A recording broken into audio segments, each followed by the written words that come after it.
ഈ ഏകദൈവ വിശ്വാസം പ്രബോധനം ചെയ്യാൻ വേണ്ടിയിട്ടാണ് അള്ളാഹു എല്ലാ പ്രവാചകന്മാരെയും നിയോഗിച്ചത്. അതിനുവേണ്ടിയാണ് അവർ ത്യാഗം വഹിച്ചത്, അതിനുവേണ്ടിയാണ് അവർ പലരും കൊല്ലപ്പെട്ടതും രക്തസാക്ഷികളായത്.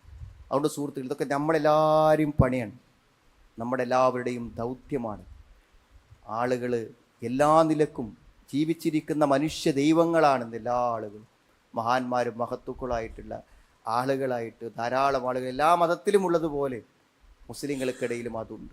അത്തരം അന്ധവിശ്വാസങ്ങളിൽ നിന്നും ബഹുദൈവ ആരാധനകളിൽ നിന്നുമെല്ലാം ആളുകൾ രക്ഷപ്പെടുത്തുക.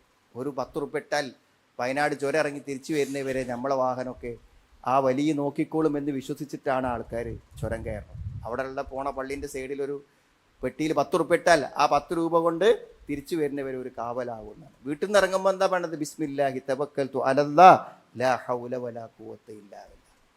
അള്ളാനെ ഏൽപ്പിച്ച് വീട്ടിൽ നിന്ന് ഇറങ്ങാനാണ് നമ്മോട് പറഞ്ഞത്. അള്ളാനെ ഏൽപ്പിച്ചിട്ട് വീട്ടിൽ നിന്ന് ഇറങ്ങാൻ. അവൻ ആ നിർഭയനായിട്ട് അവൻ തിരിച്ചു വീട്ടിലെത്തും. അള്ളാനെ മറന്നു പോവുകയാണ് ആളുകൾ. അതുകൊണ്ട് ആ തൗഹീദ്, ശരിയായ തൗഹീദ് അള്ളാഹുവിൻ്റെ ആളുകളിലേക്ക് എത്തിച്ചു കൊടുക്കണം. അത് കിട്ടിയവരാണ് എത്തിച്ചു. ഇനിയൊരു പ്രവാചകനും അതിനു വേണ്ടി വരാനില്ല.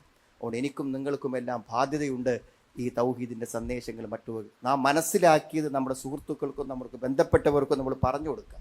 അത്തരം പറയാനുള്ള സാഹചര്യങ്ങൾ നമ്മുടെ വീട്ടിലും നാട്ടിലും മഹല്ലുകളിലൊക്കെ നമ്മൾ ഉണ്ടാക്കുക. നമ്മുടെ വീട്ടുമുറ്റത്ത് കസേരയിട്ട് നമ്മൾ ആളെ വിളിച്ച് ഈ സത്യം നമ്മുടെ അയൽവാസികൾക്ക് പറഞ്ഞു കൊടുക്കുക.